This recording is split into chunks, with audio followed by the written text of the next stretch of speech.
Hello students, good morning all of you. मैं कमलेश बिसिंधी एक बार फिर से हमारे फर्स्ट लेसन को आगे बढ़ाते हुए आपके समक्ष प्रस्तुत हूँ।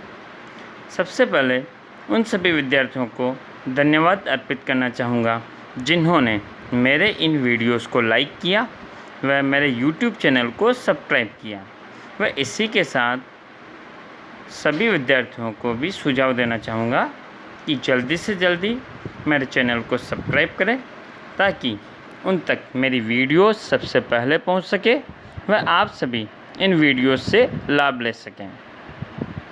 हमने हमारे लेसन 1 भारत में ब्रिटिश सत्ता का उदय के पार्ट 2 में पढ़ा कि किस तरह यूरोपीय व अंग्रेज भारत में आए व्यापार करने के लिए व उन्होंने साम्राज्यवाद की नीति को अपनाते हुए भारत के प्रदेशों पर अपना अधिकार करना शुरू किया।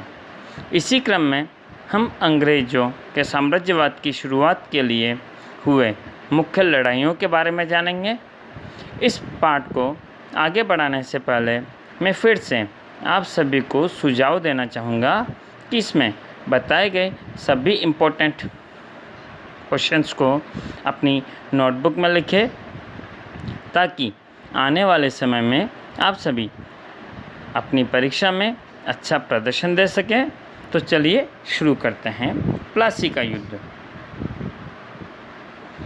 बंगाल में सिराजुद्दौला का शासन था। आप यहाँ दिए गए इमेज में सिराजुद्दौला को देख सकते हैं कि यह सिराजुद्दौला है जो कि उस समय बंगाल के नवाब थे। उसके उतावले स्वभाव के कारण राज्य में उसके कई विरोधी थे। यहाँ उतावले स्वभाव का मतलब बिना सोचे विचारे किसी भी कार्य को करना। तो सिराजुद्दौला के इसी स्वभाव के कारण उसके स्वयं के राज्य में ही उसके कई विरोधी बन गए थे। उस समय में ब्रिटिश ईस्ट इंडिया कंपनी ने नवाब की स्वीकृति के लिए बिना ही वेस्ट बंगाल के कोलकाता में अपने व्यापारिक केंद्र की रक्षा के बहाने से चारों ओर किलाबंदी कर दी। किलाबंदी मतलब कोलकाता ट्रेड सेंटर के चारों तरफ एक बाउंड्री बना दी। लेकिन जब नवाब सिराजुद्दौला को इस बात की जानकारी मिली तो उन्होंने तुरंत ही इस किलाबंदी को उड़वा दिया। इससे हम सिंपल ही इस तरह से समझ सकते हैं कि यहाँ देखिए, यह है हमारे कोलकाता ट्रेड सेंटर व इसके चारों ओर ब्रिटिशर्स ने बाउंड्री बनवा दी। यहाँ प्रॉब्लम यह नहीं थी कि ब्रिटिशर्स ने इस बाउंड्री को बनवाया। यहाँ सवाल यह था कि अंग्रेज़ों ने उस समय के नवाब सिराजुद्दौला की भी परमिशन लेना उचित नहीं समझा था। तो जब नवाब सिराजुद्दौला को इस बात का पता चला तो उन्होंने तुरंत ही इस बाउंड्री वॉल को तोड़वा दिया। जब यह समाचार मद्रास चेन्नई पहुंचने पर कोलकाता की कोठी से सहायता के लिए रॉबर्ट क्लाइव के नेतृत्व में कंपनी का एक छोटा सैन्य दल बंगाल आया। जब सिराजुद्दौला ने कोलकाता ट्रेड सेंटर की बाउंड्री तोड़वा दी व जब यह खबर मद्रास पहुंची तो कोलकाता की सहायता के लिए रॉबर्ट क्लाइव की लीडरशिप में एक आर्मी बटालियन कोलकाता पहुंच गई।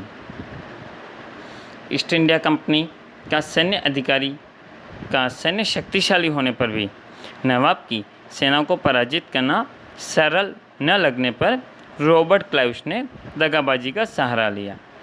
उस समय भी अंग्रेज़ों की सेना मॉडर्न हथियारों से सुसज्जित थी, लेकिन इसके बावजूद भी सिराजुद्दौला की सेना को हराना अंग्रेज़ों के लिए आसान नहीं था।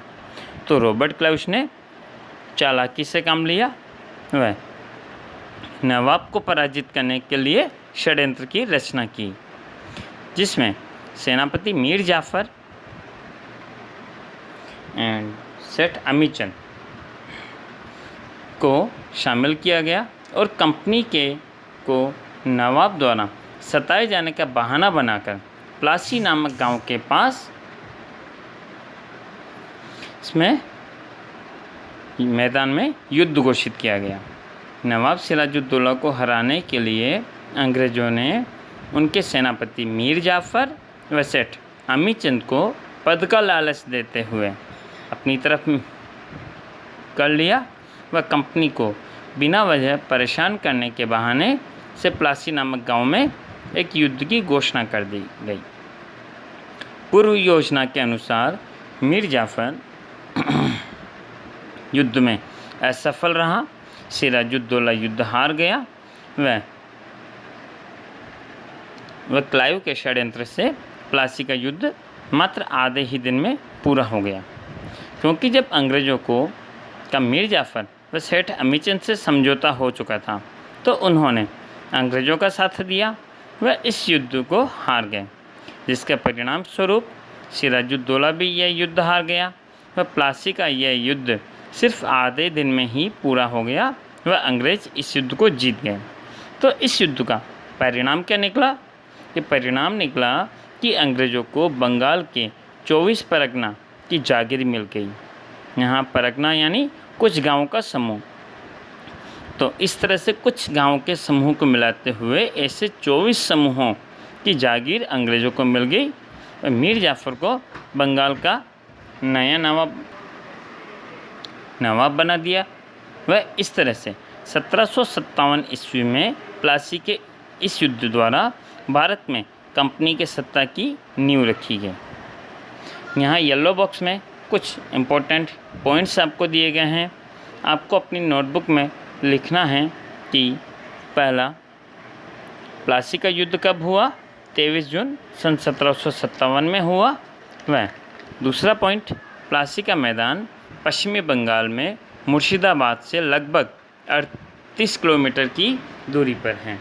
ये दोनों पॉइंट आपसे एग्ज़ाम में MCQ में या फिल इन द ब्लैंक्स में पूछे जा सकते हैं। अब हम चलेंगे बक्सर का युद्ध। तो लेकिन उसके पहले जब मीर जाफ़र की मदद से अंग्रेज़ों को युद्ध में सफलता मिल गई थी, तो ऐसे क्या कारण थे कि अंग्रेज़ों को बक्सर का युद्ध करना पड़ा? तो चलिए देखते हैं। बक्सर का युद्ध। अंग्रेज़ों ने मीर जाफ़र को बंगाल का नवाब बनाकर उसके पास से अलग अलग बहाने बनाकर विपुल धन प्राप्त किया। विपुल मतलब ढेर सारा। यानी जब अंग्रेज़ों ने मीर जाफ़र को बंगाल का नवाब बनाया तो हर आए दिन उससे अंग्रेज़ अलग अलग बहाने से पैसों की डिमांड करना शुरू कर दिया। वह उनसे अलग अलग बहाने से कि कभी रेवेन्यू टैक्स के लिए, कभी अपनी कंपनी फ़ंड के लिए, इस तरह से अलग अलग बहाने से पैसों की डिमांड करना शुरू कर दी। अब मीर जाफ़र उनकी ये सारी डिमांड पूरी भी करता था, लेकिन अब अंग्रेज़ों ने और भी अधिक धन प्राप्त करने के लिए क्या किया? मीर जाफ़र को नवाब के पद से हटाकर उन्होंने मीर कासिम को बंगाल का नवाब बना दिया। लेकिन यहाँ तो मीर कासिम बहुत ज़्यादा महत्वाकांक्षी निकल गया। वह अंग्रेज़ों को रुपए देने से मना करने लग गया। तो अंग्रेज़ों की अब यह डर लगने लगा कि भाई पहले मीर जाफ़र तो हमें अलग अलग बहाने से रुपए बेचता था, लेकिन मीर कासिम तो हमारा हिस्सा खा रहा है। तो उन्होंने मीर कासिम को फिर से अपने पद से हटाकर मीर जाफ़र को फिर से दोबारा बंगाल का नवाब बना दिया। इस बात से क्रोधित होकर मीर कासिम अवध के नवाब शुजाउद्दौला की शरण में चला गया। उस समय अवध में मुग़ल बादशाह शाह आलम भी आए हुए थे। तो तीनों ने संयुक्त रूप से मिलकर अंग्रेज़ी कंपनी का सामना करने का निर्णय लिया व कंपनी के विरुद्ध युद्ध की घोषणा कर दी। 22 अक्टूबर 1764 को बक्सर के मैदानी भाग में तीनों की संयुक्त सेना ने मिलकर अंग्रेज़ों से युद्ध किया व अंग्रेज़ों ने तीनों ही शासकों की संयुक्त सेना को पराजित कर दिया, जिसके परिणाम स्वरूप अब अंग्रेज़ों को बंगाल, बिहार व उड़ीसा की दीवानी सत्ता मिल गई।